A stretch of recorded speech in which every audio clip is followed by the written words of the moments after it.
Hello everyone, I'm Tom, and this is Tom's Funny Magic. Today I'll be talking about GST. Before I start, I'd like to point out that most of the information I'll be talking about in this video will be mainly specific to Australia. That's because even though other countries have their own versions of GST, Australia might have a different one to where you live. GST stands for Goods and Services Tax. It's a tax that everyone pays, even if they're not old enough or don't earn enough money to pay what you would call normal taxes. You pay GST every time you buy certain products or you pay people or a company to do something for you. For example, you would pay GST if you got a plumber to come to your house to fix a leaky tap. In 1991, Dr. John Hewson revived the idea of a new sales taxing system. But during a famous interview, he had trouble explaining how the actual system would work. And I'll show that interview to you now and leave a link to it in the description. Can I just ask you a simple question as an example of this? If I buy a birthday cake from a cake shop and GST is in place, do I pay more or less for that birthday cake?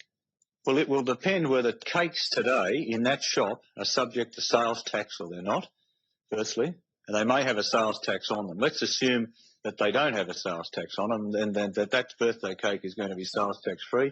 Then, of course, you wouldn't pay, it would be exempt. So there would be no GST on it under our system. If it was one with a sales tax today, it would attract the GST, and then the difference would be the difference between the two taxes, whatever the sales tax rate is on birthday cakes, how it's decorated, because there'll be sales tax perhaps on some of the decorations as well. And then, of course, the price will reflect that accordingly. But the key point is that the average Australian will have more money in their pocket. No, but just on the birthday cake, because I've just tried to pick a simple example. You tell us in what you've published that the cost of cake goes down, the cost of confectionery goes up. That's right. And there's icing and maybe ice cream, and then there's candles on top of it. That's right. Now that's that's what I'm addressing in the question. To give you an accurate answer, I need to know exactly what type of cake to give a detailed answer. I mean, if it's just a cake from a cake shop that is not presently subject to sales tax, it will not attract the GST. But isn't but if it is a cake from a shop that has sales tax and it's decorated and candles, as you say, that attract sales tax, then of course we scrap the sales tax before the GST will be imposed. This is just an example. If the answer to a birthday cake is so complex, you do have a problem with the overall GST. So after this interview, it led to him losing the next election, allowing John Howard to become Prime Minister. Although John Howard started out not believing in this new taxing system and vowing to never implement it, he did actually end up implementing the new GST system, and it came into effect at the start of the 2000 financial year, which is the start of July, if you're wondering.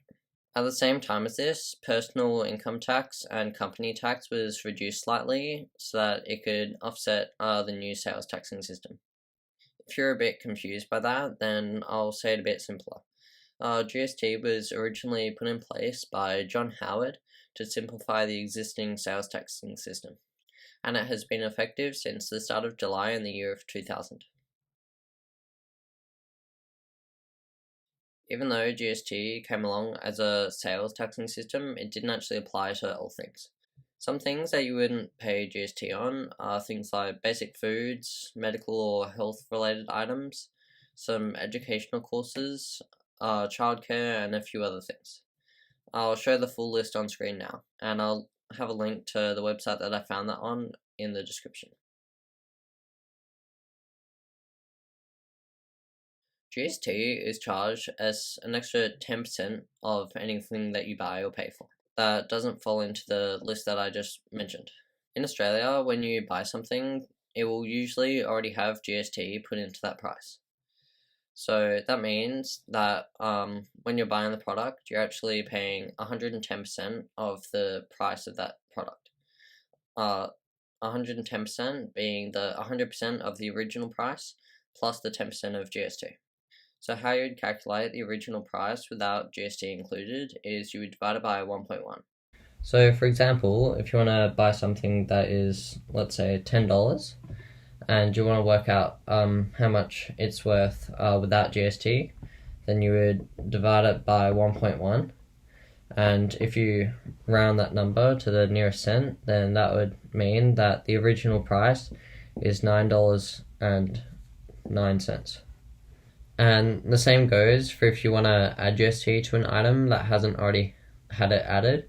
So you would just you would multiply this $9.09 by 1.1, and that would give you the $10 back. Once you pay GST to the company or person that you're buying the item from, or a personal company that's doing that thing for you, then the amount of money that is the GST would be paid to the government, and then what the government would do with it is they would just add it to their normal income stream with all the other taxes, and it would be put into their budget for the next year, and they would use it to build roads or build new public facilities or new trains and stuff like that for the next year.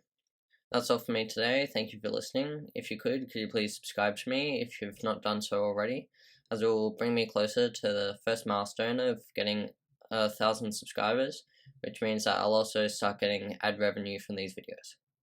Also, feel free to check out my website if you haven't already. If you have any comments, questions, or feedback, please do that below in the comment section or on the contact us page on my website. That's all for me today. See ya.